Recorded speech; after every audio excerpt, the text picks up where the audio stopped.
We begin tonight with the Michigan Legislature digging into allegations of fraud in the presidential election. Good evening and welcome to 7 Action News at 6. I'm Carolyn Clifford. And I'm Dave LEWALLEN. The state's results have already been certified for President-elect Joe Biden with no proof to back claims of fraud. Tonight, even U.S. Attorney William Barr admits the Justice Department has uncovered no evidence that would change the national outcome of the election. Still, the Michigan Legislature is looking into the claims of President Trump and poll challengers who worked at TCF Center in Detroit.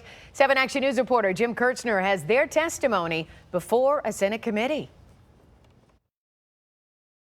The testimony focused on the ballots and the computer systems used here at the TCF Center and what's called a chain of evidence, some saying it was compromised and it needs to be investigated further.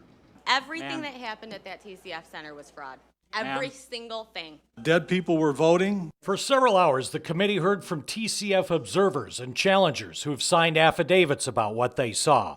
A former state senator says it's up to elections officials to answer to it all now. The burden of proof is on the Secretary of State and the Board of Canvassers. Some on the committee wanted to know why this evidence of fraud hasn't been turned over to the FBI, the Justice Department, or the Michigan Attorney General. One said she called the FBI.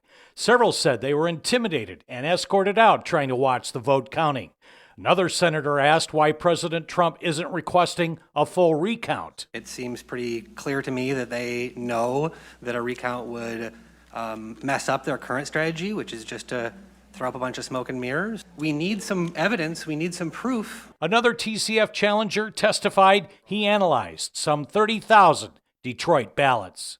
229 deceased people voting, that's fraud. 2,660 vacant addresses of burnt down lots, and these people voted, the dead people voted, that's fraud. State Senator Pete LUCIDO, who will become the new Macomb County prosecutor next month, said these are serious allegations, but they're being brought to the wrong people. They need to go to law enforcement. We're elected officials, but we don't wear robes and we don't make decisions on what is going on here. Several testified they have talked with the Trump legal team. A House Oversight Committee will take testimony tomorrow, and it is to include Trump top attorney Rudy Giuliani.